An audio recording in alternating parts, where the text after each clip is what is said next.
ముఖ్యమంత్రి రేవంత్ రెడ్డి గారు వచ్చిన తర్వాత విద్యాశాఖ మంత్రిగా ఉంటూ విద్యాశాఖను ప్రక్షాళన చేసి నాణ్యమైన విద్య పేదలకు అందించాలనే ఉద్దేశంతో ఎన్నో కార్యక్రమాలు చేపట్టడం జరుగుతూ ఉంది.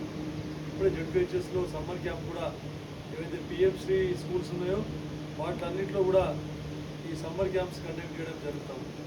దాంట్లో స్పోర్ట్స్ గురించి కానీ కల్చరల్ యాక్టివిటీస్ గురించి కానీ అవన్నీ కార్యక్రమాలు చేపట్టడం జరుగుతుంది.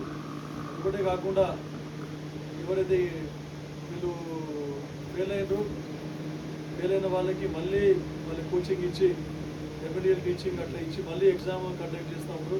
సప్లిమెంటరీ వరకు వాళ్ళన్ని విధాల వారికి విద్య బోధించి అందరూ పాస్ అయ్యి విద్యా సంవత్సరం కోల్పోకుండా ఈ కార్యక్రమాన్ని చేపట్టడం జరుగుతుంది. కాబట్టి మళ్ళీ మొన్ననే మీకు అందరికీ తెలుసు రిక్రూట్మెంట్, టీచర్స్ రిక్రూట్మెంట్, తర్వాత జూనియర్ లెక్చరర్స్ రిక్రూట్మెంట్ అన్నీ కూడా చేసి విద్యా వ్యవస్థలన్నింటినీ బలోపేతం చేస్తూ ఉన్నారు.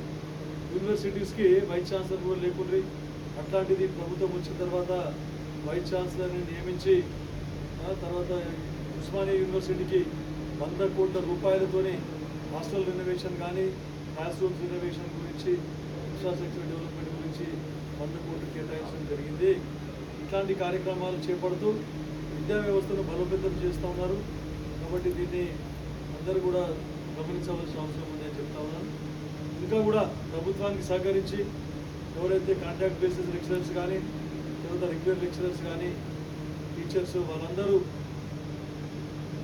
ఎందుకంటే హాస్టల్కి వచ్చేది బీద విద్యార్థులు, ఆ బీద విద్యార్థులకు కష్టపడి చదువు చెప్పి వాళ్ళని కూడా కష్టపడి చదువుకునే విధంగా తర్వాత మంచి ర్యాంక్ సాధించే విధంగా తీర్చిదిద్దాలని చెప్పేసి తర్వాత వారికి నాణ్యమైన పౌష్టికాహారం అందివ్వాలి అని చెప్పేసి మనం చెప్తూ, ఒకటే కాకుండా కల్చరల్ యాక్టివిటీస్ క్రీడల రంగంలో కూడా వారికి ట్రైనింగ్ ఇచ్చి వారు రాణించే విధంగా కృషి చేయాలని చెప్పి చెప్తూ